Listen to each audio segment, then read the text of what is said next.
bohong. Aku hanya memikirkan satu peraturan penting. Kenapa kau lakukan hari ini kalau kau bisa melakukannya besok? Few moments later.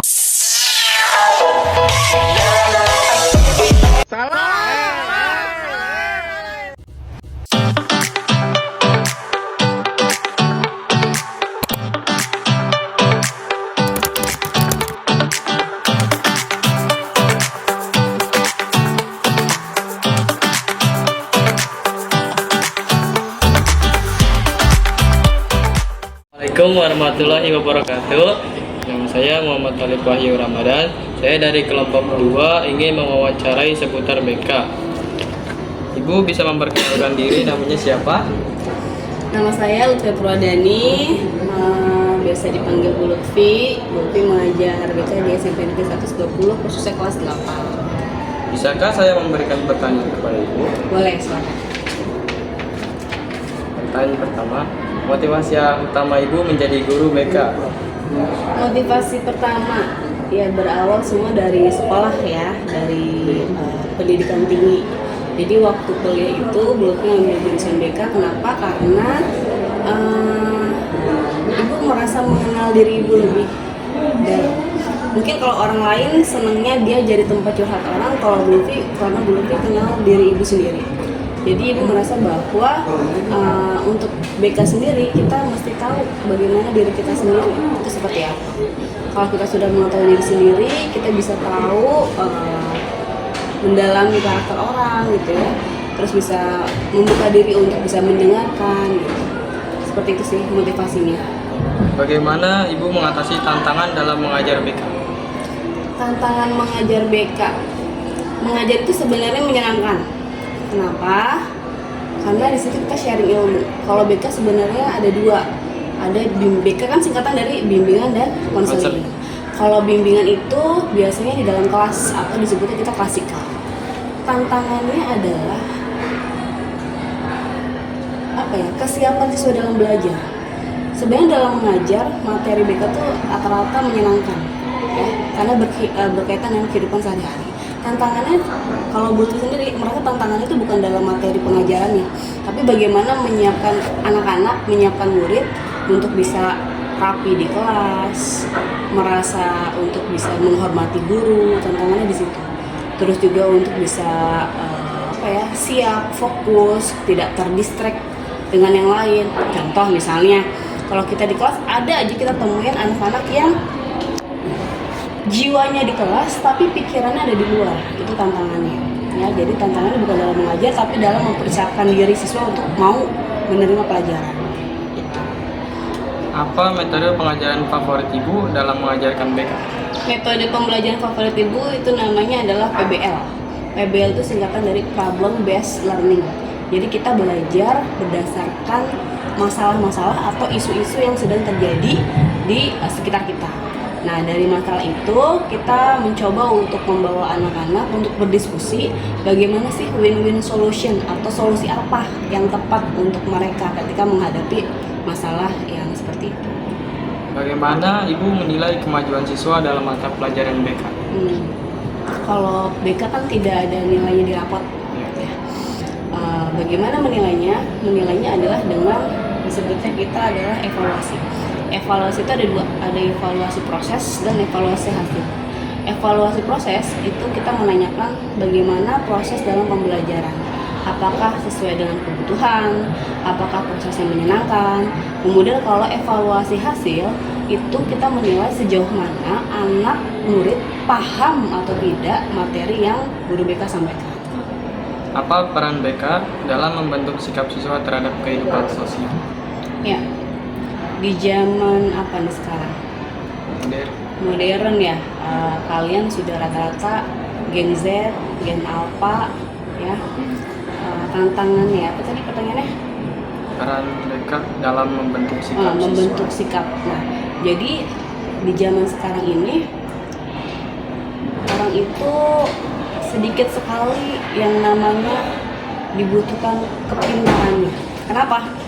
Karena untuk pintar kita bisa dapat dari manapun. Contoh misalnya ya, Kalau dulu, zaman dulu kita ada pelajaran, kita nggak tahu, kita mesti cari-cari buku, di buku kita baca gitu ya, cari referensi yang lain. Sekarang dengan adanya teknologi, sesuatu yang sulit akan sangat mudah. Ya kan? Iya. Kita bisa tahu secara cepat. Nah, bagaimana membentuk ini yang kita bentuk? Yang dibentuk adalah karakter, ya.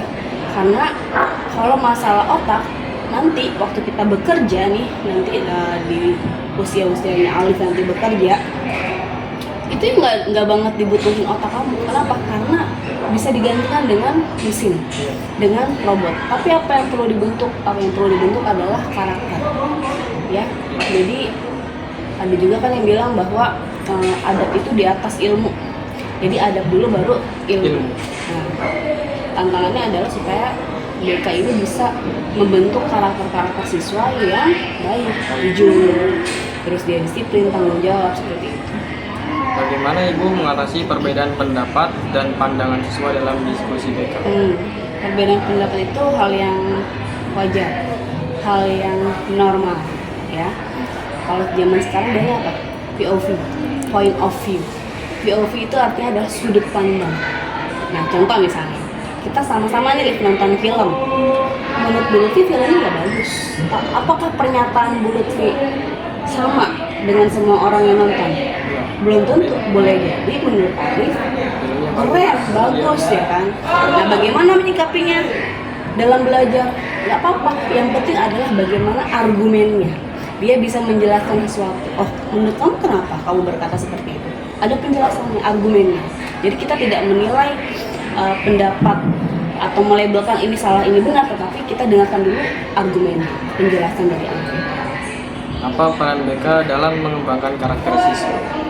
Nah, perannya dalam mengembangkan karakter pertama adalah ya tadi ya, karena BK bimbingan dan konseling. Bimbingan itu sifatnya adalah pencegahan. Jadi mencegah sebelum terjadi sesuatu yang tidak diinginkan. Ya, kalau konseling itu tujuannya pengobatan. Artinya dia sudah salah, sudah sakit, kita obati. Nah, fungsi BK dalam membentuk karakter anak adalah tadi lewat bimbingan dan konseling itu. Makanya topik-topik BK itu tidak seperti mata pelajaran yang kalau matematika pasti benar pasti salah, ya kan?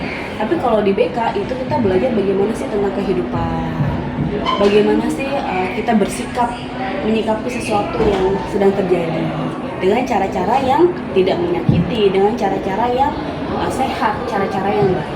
Jadi karakter itulah yang dibentuk adalah cara berpikir yang baik dan juga solutif, bisa menyelesaikan sesuatu tanpa ada masalah yang baru.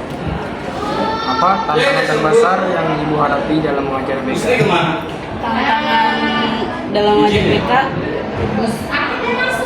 ada. Tantangannya itu gini, itu kan sama kalian sama nggak? Kenapa nggak? Perbedaannya karena saya siswa, Ibu guru. Iya betul. Alif siswa sudah pasti lahir belakangan dibanding Bu Lutfi. Ya. Tantangannya Bu Lutfi ketika mengajar adalah ketika kita ingin ngasih tahu anak-anak bahwa ini akan begini loh. Contoh misalnya, ada anak kita murid yang merokok misalnya. Tantangannya adalah mereka tidak mempercayai sesuatu sebelum ada kejadian. Nah, contoh misalnya, Bu Lutfi bilang nih, nak, merokok ini tidak baik loh. Jangan Bu Lutfi deh yang cuman guru. Para peneliti, para ahli, bahkan di label rokoknya aja itu udah ditulis. Tapi anak-anak ya dilarang merokok karena merokok menyebabkan A, B, C, D gitu kan. Nah, tantangannya adalah, kesulitannya adalah banyak anak yang tidak percaya kecuali dia mengalami sendiri. Iya, itu dia tantangannya. Ya, jadi ketika Bu Lutfi memberikan materi, mungkin sekarang tidak akan berefek, tapi nanti di masa depan mungkin dia akan mengingat lagi, oh ya benar ya, Bu Lutfi bilang ini, oh ya benar ya. Jadi tidak bisa, tantangan itu anak-anak zaman sekarang tidak percaya. Ya, kadang juga ada istilah gini kan, Alif, no pic hoax, nggak ada foto hoax gitu kan. Nah itu anak-anak zaman sekarang nggak ada bukti hoax gitu kan. Jadi kalau disampaikan lewat lisan aja mereka nggak terlalu percaya. Nanti kalau udah ngerasain sendiri baru oh iya ya begitu. Apa peran BK dalam membentuk kepribadian siswa? Nah, kepribadian dan sama sikap ya. Iya. Kepribadian. Nah, BK ini punya tujuan ya. Tujuannya adalah membentuk seseorang untuk bisa mandiri, ya, mandiri, bertanggung jawab, terus juga bisa mengenal dirinya sendiri. Nah, kepribadian apa yang mau dibentuk? Tentunya kepribadian yang baik. Ya, kepribadian itu banyak macamnya. Ya, contoh kepribadian itu ada kepribadian yang dia tipe-tipe mengambil semua dikerjain. Kita lihat, kita diskusi. Orang yang suka semua dikerjain tuh bagus nggak? Nah, ada negatifnya nggak? Mungkin ada negatifnya. Nah, bagaimana cara-cara kita supaya membentuk kepribadian yang baik? Orang yang katanya perfect, bagus nggak? Tapi ternyata perfect itu tidak selalu bagus. Kenapa? Orang yang pengen perfect itu pasti akan butuh waktu. Contoh misalnya, Alif orangnya perfect nih. Kalau Lutfi so-so biasa aja gitu ya. Kalau Alif punya tugas, pokoknya harus rapi, harus detail, harus bener. Ya, padahal misalnya waktu pengumpulannya misalnya besok. Tapi menurut kamu ini belum bagus nih. Nanti bagusnya nanti hari Rabu. Kira-kira bagus nggak perfect itu? Nggak semuanya. Jadi kita harus tahu, nih kamu perfect bagus, tapi jangan nunggu sampai besoknya karena besok udah dikumpulin. Akhirnya telat mengurangi nilai misalnya. Itu yang kita akan bentuk. Jadi kepribadian bagus yang bisa bermanfaat buat diri sendiri dan juga orang lain. Bagaimana Ibu menggabungkan nilai-nilai agama dalam pengajaran BK? Ya betul, nilai agama ya. Kita kan manusia beragama, ya kan? Bahkan di sila pertama disebutkan bahwa apa sila pertama? Tuhanan yang Maha Esa. Artinya setiap orang itu pasti yakin bahwa ada Tuhan yang mengatur hidup kita. Ya bagaimana gue memasukkan nilai agama itu biasanya dalam pendekatan materi atau saat konseling agama gitu. Jadi siapa sih yang sempurna di dunia ini? Ya pasti kan semua atas aturan Tuhan. Ya. Manusia capek-capek bikin aturan bisa jadi merugikan orang lain. Tapi Tuhan ketika dia menciptakan aturan, menciptakan hukum, ya sudah pasti adil, sudah pasti. Ya bukan insya Allah ya, sudah pasti adil.